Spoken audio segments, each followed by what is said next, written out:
नई खूबसूरत और जवां पड़ोसन मोहल्ले में आबाद हुई थी। 3 छोटे छोटे बच्चे थे।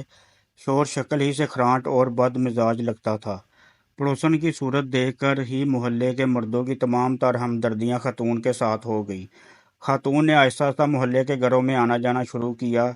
शेख साहब और मिर्ज़ा साहब को अपनी अपनी बेगमात के तवस्सुत से पता चला कि नई पड़ोसन का शोहर तंदखू और शकी है। खातून शोहर से काफ़ी डरती है। ये सुनते ही दोनों मर्द हजरात की निगाहें आसमान की तरफ उठ गई। दिल ही दिल में शिकवा कर लिया कि या अल्लाह, कैसे कैसे हीरे नाकदरों को दे दिए हैं। एक दिन नई खूबसूरत पड़ोसन सब्जी वाले की दुकान पर शेख साहब को मिली। खुद ही आगे बढ़कर सलाम किया। शेख साहब को अपनी किस्मत पर नाज हुआ। खातून ने कहा कि शेख साहब, बुरा ना माने तो आपसे कुछ मशवरा दरकार है। शेख साहब खुशी से बौले से हो गए। खातून ने आम घरेलू औरतों की तरह भाई साहब कहने के बजाय शेख साहब कहा था। शेख साहब ने दिली खुशी छुपाते हुए नहायत मतानत से जवाब दिया, जी फरमाइए। खातून ने कहा, मेरे शोहर काम के सिलसिले में अक्सर शहर से बाहर रहते हैं।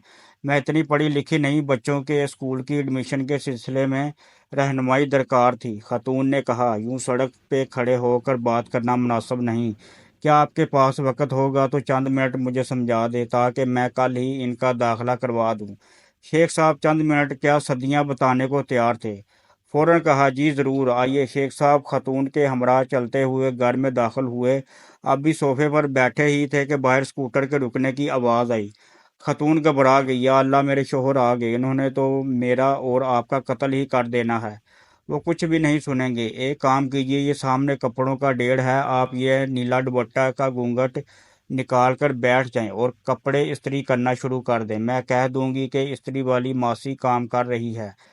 शेख साहब ने जल्दी से घूंघट काढ़ा और इस्त्री करने लगे। 3 घंटे तक इस्त्री करते रहे, जब तक वो खरांट शख्स घर में मौजूद रहा। जैसे ही शोहर घर से बाहर गया, पसीने में शराबूर थकन से चूर शेख साहब नडाल कदमों से घर से निकले। जैसे ही बाहर निकले, सामने मिर्ज़ा साहब आते दिखाई दिए। पूछा, कितनी देर से अंदर हो? बोले, 3 घंटों से इस्त्री कर रहा हूँ। मिर्ज़ा साहब ने ताज्जुब से देखा और बोले, जिस कपड़ों के ढेर को तुमने 3 घंटे इस्त्री किया है, कल मैंने ही 4 घंटे बैठकर धोए हैं। क्या तुम्हें भी नीला दुपट्टा उड़ाया था? शेख साहब ने असबात में सर हिलाया और दोनों दोस्त मरे मरे कदमों से अपने अपने घरों की तरफ